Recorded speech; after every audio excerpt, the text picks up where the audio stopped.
저는 어떤 원하는 게 있으면 되게 디테일하게 그렸고 그런 것들을 실제로 마주하는 경험들을 했어요. 근데 그거를 한번 경험한 사람들은요, 알죠. 그걸 안 쓸 수가 없어요.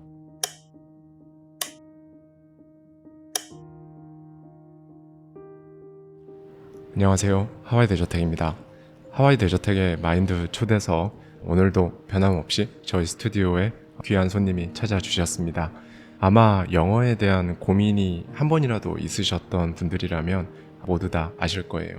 유튜브 양킹 채널을 운영하고 계신 양킹님 이렇게 모셨습니다. 반갑습니다.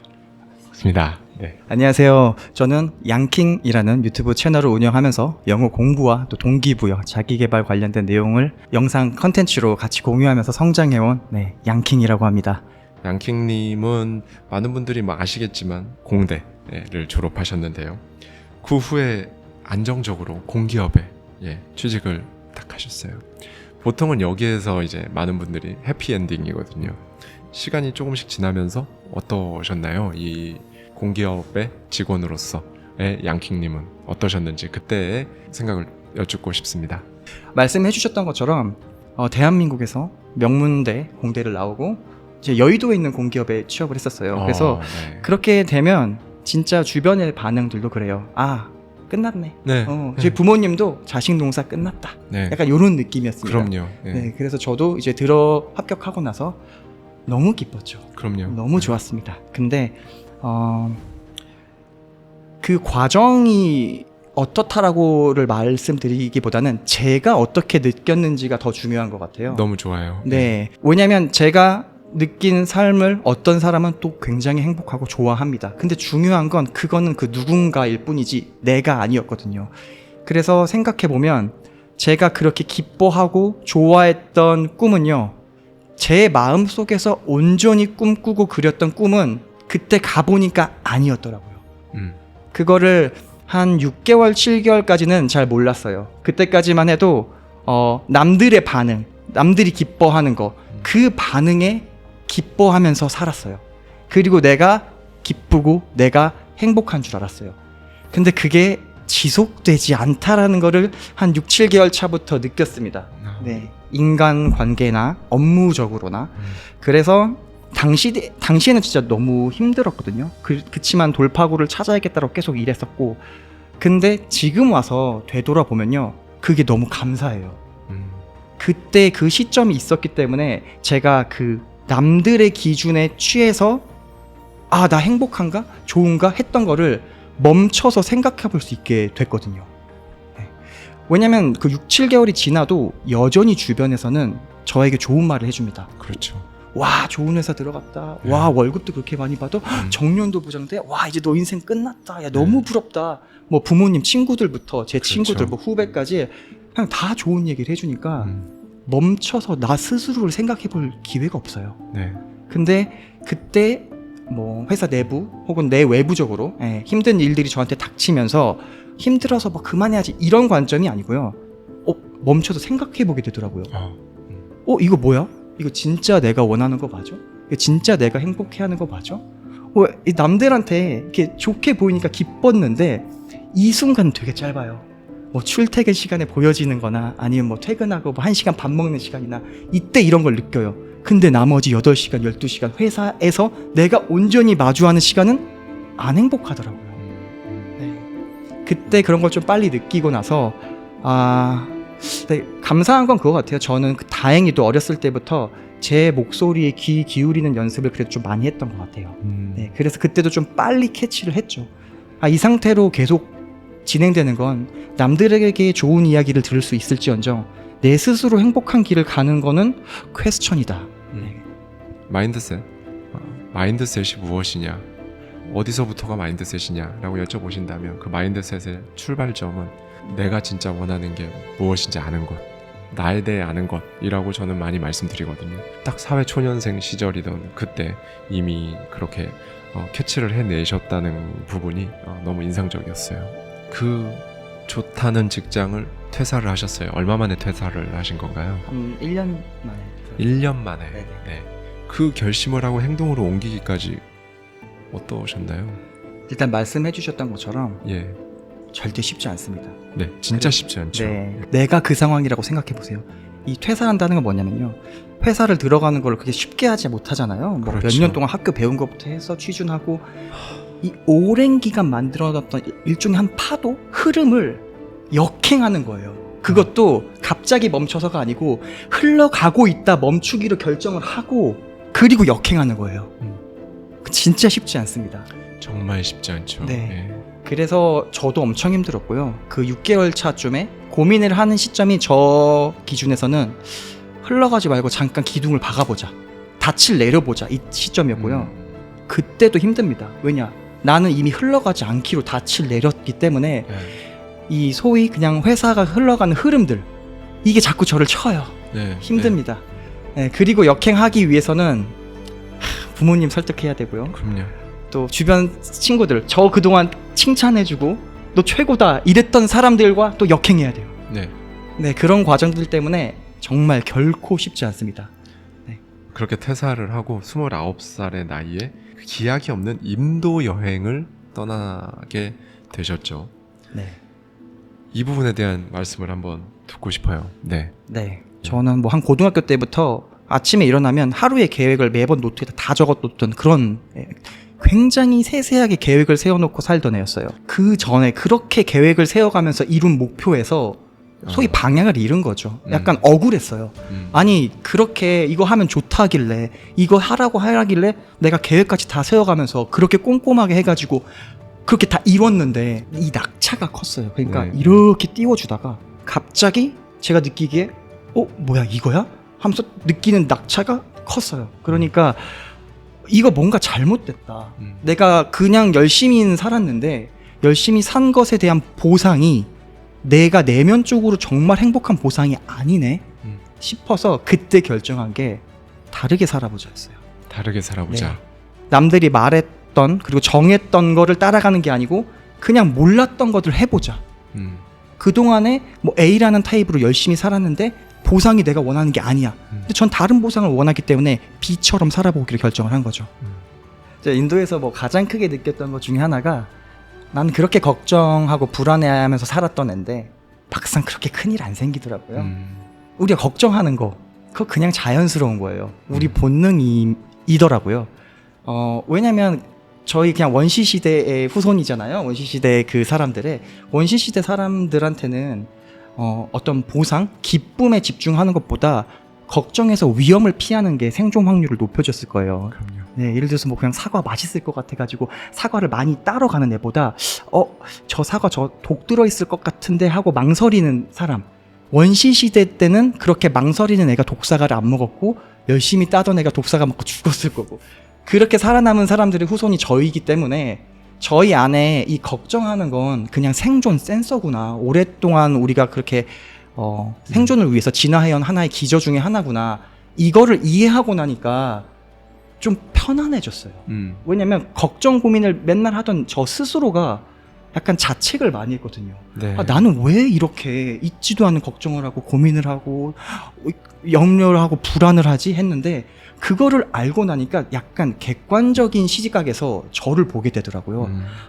너 그냥 본능이 작용한 것 뿐이구나. 여기가 저에겐 스타트 포인트였습니다. 그러니까 약간 여유가 생기면서 근데 이 걱정이 그럼 지금 필요해? 라고 생각해보게 되더라고요. 근데 원시시대가 아니잖아요. 그렇죠. 우리가 하는 대부분의 걱정 고민이 현 시대에는 안 맞더라고요. 인도에서 그거를 체감했어요.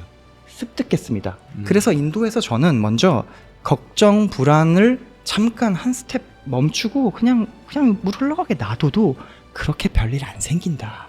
이거를 먼저 하나 배웠고요. 우리 삶에 그런 걱정과 기회가 모든 게 다 존재한다는 것도 알게 됐어요. 그냥 중요한 건 내가 어떤 거를 보기로 어떤 방향으로 가기로 결정하고 선택하기에 따라 달려있구나.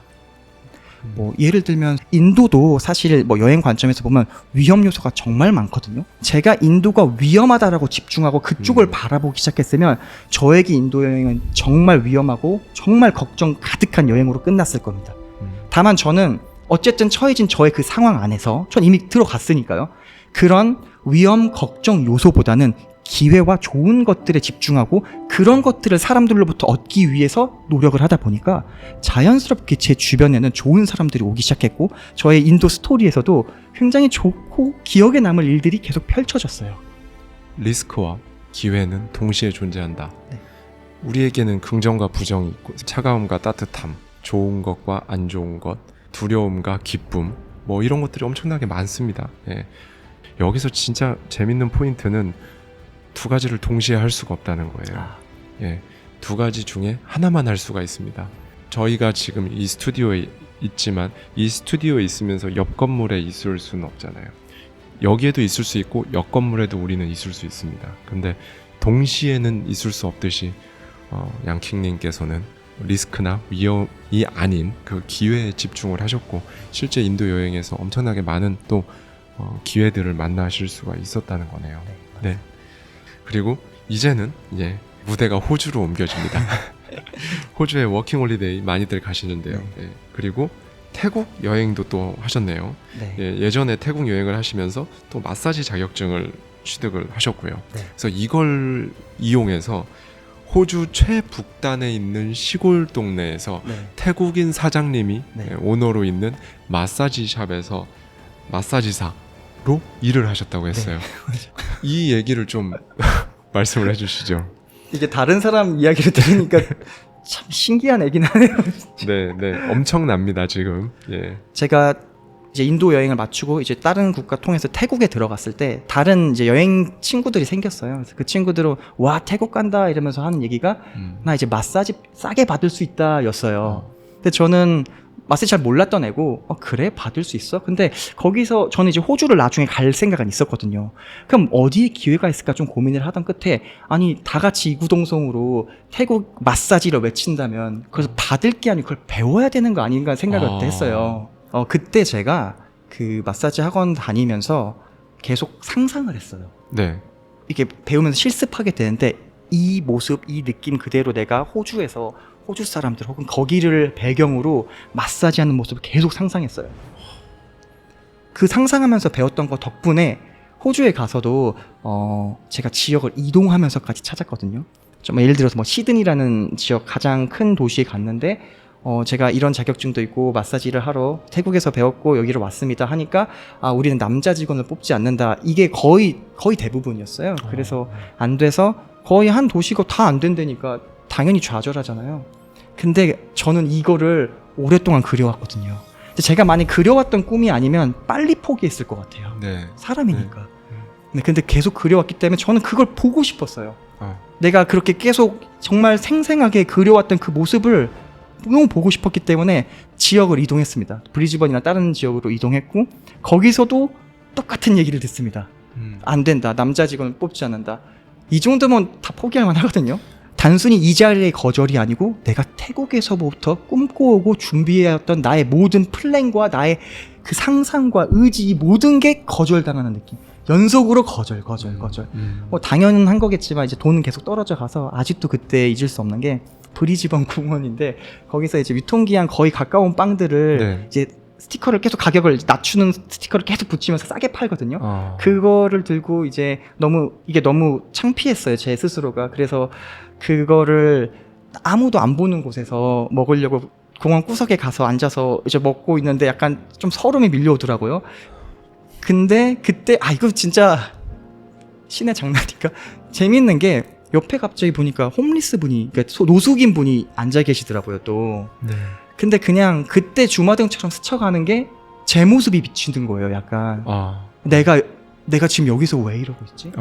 네. 무슨 일이 일어난 거지? 왜 나는 정신 차려보니까 지금 연고 한 명도 없는 이 호주 브리즈번이라는 심지어 평화로워. 나만 빼고 다 평화로워. 그렇죠. 이 평화로운 공원에서 난 유통기한이 거의 가까워서 계속 가격을 싸게 스티커 붙여놓은 아무도 안 사가는 빵을 먹으면서 노숙자분과 눈이 마주쳤지. 이게 정말 미묘하게 오면서 울었어요. 제가. 네, 다행인 건 오랫동안 꿈꿔왔기 때문에 그 좌절이 컸다면 반대로 오랫동안 꿈꿔왔기 때문에 오기가 나더라고요. 네. 그때 한번 그렇게 울고 약간 되돌아보고 나서 이쯤 됐으니까 야 잃을 게 뭐 있냐 약간 이런 오기가 생기더라고요. 어.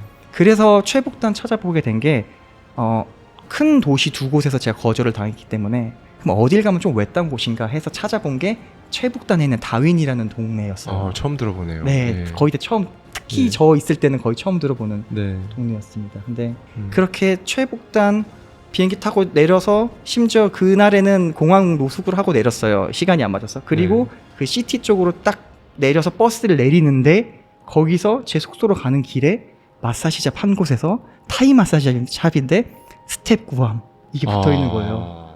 약간 그때 소름 돋았어요. 와 이건가? 네.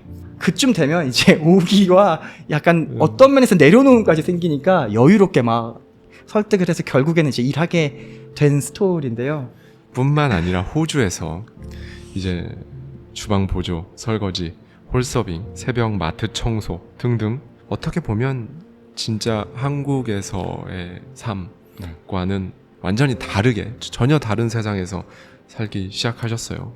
그럼에도 불구하고 행복했다라고 회상을 하셨거든요. 네. 어떻게 그런 생각이 드셨는지 궁금합니다. 가장 크게 경험했던 저도 너무 인상 깊게 기억이 나는 날이 있어요. 네. 그날은 마사지 샵에서 거의 한 손님 한 10분 정도? 그러니까 거의 제가 10시간 가까이 마사지를 한 날이에요. 그러면 사실 육체적으로 굉장히 힘들거든요. 그리고 아침에 가서 이제 밤에 퇴근을 하는데 제가 뭐 의도적으로 한 게 아니고 집에 가는데 제가 콧노래를 부르는 거예요. 정말요? 네, 그래서 저 스스로한테 저도 놀란 거예요. 그래서 그 당시 때 막 일기를 블로그에 썼던 기억이 나요. 근데 너무 짠하네요. 그때 얘기를 하니까. 근데 내면의 목소리에 귀 기울였고 거기에 대한 보상을 받았다라는 것. 그거를 아마 제 생각엔 그 정도로 강렬함은 처음 느꼈던 것 같아요. 사실 그 누구도 저한테 마사지 하라고 시키지 않았고 그 누구도 나한테 호주 가라고 얘기하지 않았고 그 누구도 남자이지만 잘할 수 있습니다 설득해가면서 하라고 하지 않았지만 온전히 제가 하고 싶어서 제 머릿속에서 나온 것들을 제가 이뤄낸 거거든요. 그러니까 저도 모르게 집에 가면서 내면의 꿈으로 이룬 결실이 가득했기 때문에 룰루랄라 콧노래를 불렀던 거죠. 이런 경험들을 바탕으로 이제 무대가 대만으로 다시 옮겨집니다. 한 번 더 옮겨지는데요. 대만에서 사업을 한번 하셨다고 했어요. 그리고 그때 시각화를 하셨다고요. 네. 이 부분에 대한 말씀을 한번 좀 들려주시죠. 네.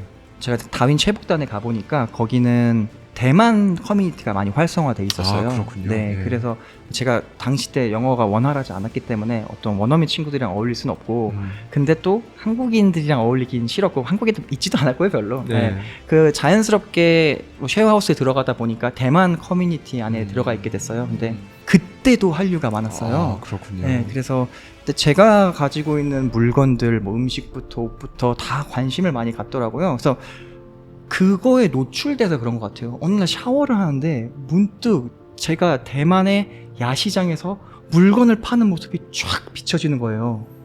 그냥 샤워를 하다 갑자기. 네. 네. 근데 그거 하고 나서 생각해보니까 맞네. 지금 한류라는 특수한 흐름이 있는데 내가 20대 혹은 30대 초반 젊은이네. 그럼 내가 여기서 뭐라도 해볼 수 있겠네. 아까 그 상상을 꼭 내 눈으로 보고 싶다. 예, 그렇게 결정을 했습니다. 이거 어떻게 현실화 하셨나요?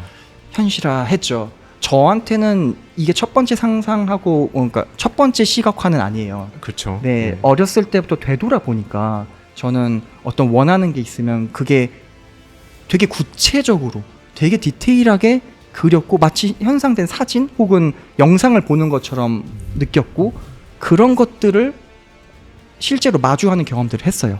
근데 그거를 한번 경험한 사람들은요, 알죠. 그걸 안 쓸 수가 없어요. 눈치를 채는 거죠. 그쵸. 예. 뭔가 의도적으로 하는 분들도 있겠지만 그냥 자연스럽게 나오더라고요. 그 장면은 상상했어요. 파는 장면. 네. 그건 진짜 제가 봤거든요. 네. 근데 그 장사가 대박 나는 건 상상을 안 한 거야. 그럴 수 있어요. 예. 그래서 장사는 잘하고 제가 아직도 기억나는 게, 우와!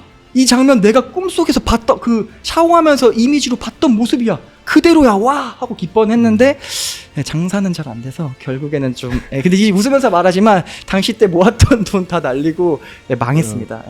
사실 세상은 원래 계획대로 안 되죠, 다. 예. 계획대로 안 돼서 계획인 겁니다. 네. 계획대로 되면 그건 스케줄이겠죠. 근데 사실 생각보다 계획대로 안 되는 게 훨씬 압도적으로 많습니다. 거의 계획대로 안 되거든요. 양킹님 또한 마찬가지셨고요. 이때 이 시기에 그때 스스로 어떻게 정의를 하셨나요? 나 여기서 또 한 번 망했다, 실패했다, 아니면 혹은 다른 생각을 하셨나요? 한번 여쭙고 싶습니다. 당시는요 살짝 인지 부조화를 겪고 있었습니다. 네. 그러니까 마인드 자체는 계속해서 잘 해보자라는 마인드로 저는 약간 무의식이 세팅된 친구 같아요. 그래서 당시에도 이게 망했지만 괜찮아, 난 다시 할 수 있어 이러고 실제로 제 당시 블로그나 이런 거에는 그런 식으로 실패를 긍정적으로 정의하는 글들을 썼어요. 이론적으로는 알겠는데 현실은 너무 힘들었어요. 모든 게 무너졌고 있던 돈도 없어지고 인간관계도 어떻게 보면 끊기게 되고, 그래서 지금 되돌아보는 관점이랑 다른데 당시 관점에서는요 철저히 무너졌습니다. 네. 그렇게 그러면 그때 당시에 이제 31살의 네. 나이셨어요. 31살의 나이에 한국으로 돌아오셨죠. 네. 그때 시기를 스스로 돌아보셨을 때 끌어당김이라든지 성취감과는 점점 거리가 멀어지고 어느새 정신 차려보니 부모님 집에서 그냥 잠만 자는 그런 삶을 어느 순간 보니까 살고 있더라. 네. 그때 당시에 어떤 마음, 생각, 마인드 한번 듣고 싶습니다. 제 인생에서 가장 바닥의 시기였. 가장 바닥. 약간 심연 같은, 정말 시면. 저 바닥이 어딘지도 모르게 계속 내려가는 네. 것 같은 그런 순간이었고요. 철저히 고립되는 시간이었습니다. 그러니까